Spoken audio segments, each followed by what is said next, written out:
So you think it's just a coincidence that the US bombed Nigeria and Israel recognized Somaliland at the same time? Because it sure looks like Israel would have a better chance at attacking the Houthis, the people from Yemen who backed the Palestinians, and block trade in the Red Sea if they were across the water from them, as opposed to the US. We ain't no sharpshooters, unless it's a boat with some oil on it. Nigerians said that the area we bombed, this wasn't even where the Islamic radicals were killing Christians. But we sure are bombing close to Niger, who just nationalized the uranium and put it on the international market, effectively kicking the French out the industry.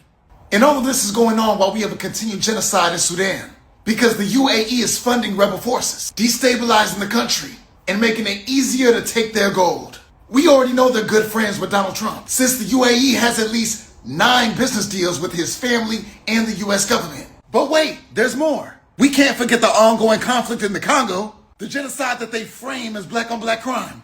But who profits? China controls 60% of the Congo's cobalt. These minerals are central to their global supply chain for electrical batteries, electronics, and green energy technologies, all of which China owns 85% of the global market share.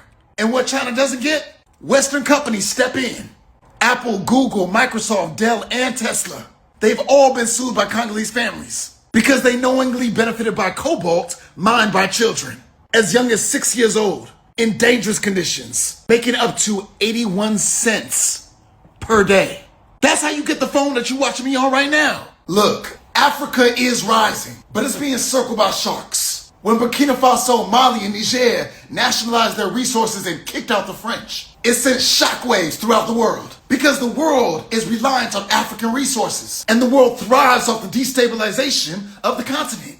We are the cradle of civilization. Europe carved colonies into Africa, built roads and railways that only exported resources out the continent, rather than feeding and providing for the people that live there. So when Trump put tariffs on all those African countries, many of whom now rely on exporting only 1 or 2 resources, it started to cripple many economies. They want them to bow down to the West or suffer before the kill. So yeah, it's free to motherland.